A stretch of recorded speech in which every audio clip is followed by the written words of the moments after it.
This question is all about the required practical for the energy topic. If you can't remember that practical, I'll put a link up here now to a previous video where I'll show you the entire practical.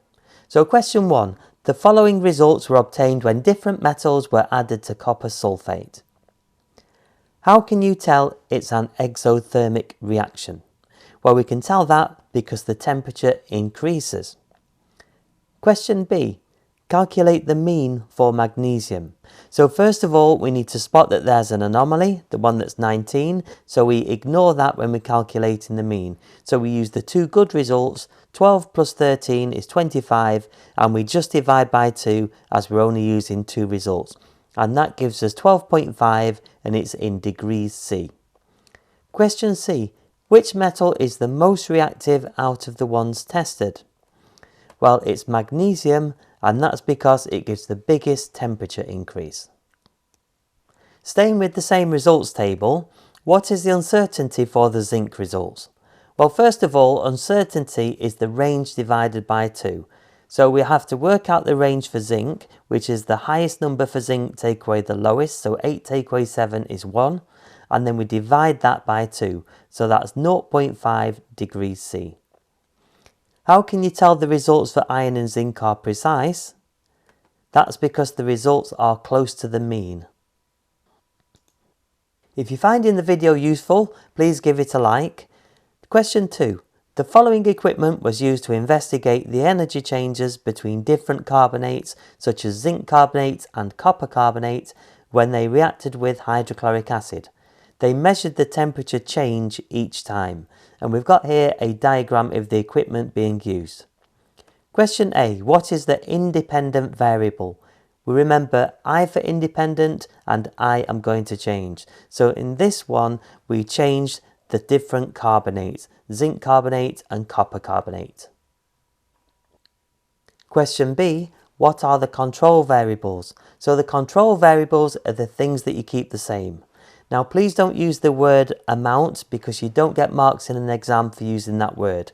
If we're talking about solid chemicals, we use the word mass because it implies we're weighing it out. And if we're using liquid chemicals, we use the word volume. So in this case, something we kept the same is the mass of the carbonate, also the volume of the acid, and we can also say the concentration of the acid. Question C. What is the dependent variable? Well, the dependent variable is the data that you're going to write down as you're doing the experiment, and in this case, it's the temperature change. Give 2 ways that the equipment could be improved.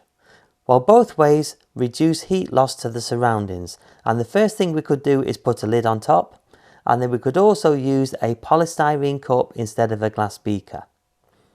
Question 2E. Without these improvements, would there be random errors or systematic errors? And explain your answer. Well, random errors could be results that are either lower than they should be or higher than they should be, whereas systematic errors are all in one direction. Either the results are all lower than they should be or the results are all higher than they should be. Now in this case, there would be systematic errors as all of the results would be lower than expected because heat energy is being lost to the surroundings. Question 3 is a favourite 6-mark question of the examiners. So describe an experiment you could carry out to investigate the energy changes when different metals are reacted with copper sulfate solution. Describe what you would do and what equipment you would use. So you don't really need to do a big long equipment list, mention the equipment as you go along.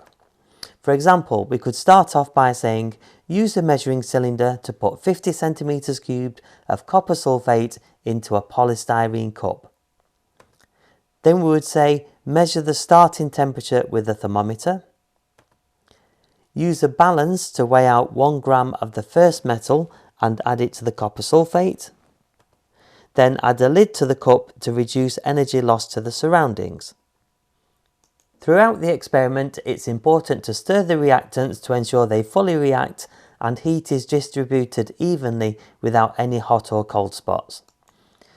You would then take the maximum or minimum temperature that the reaction reaches, work out the temperature change. You then repeat it 3 times for the same metal, discarding any anomalies and calculating a mean, and then you'd repeat the whole process for other metals. If you found the video useful, don't forget to subscribe so you don't miss out on future videos. Thanks for watching.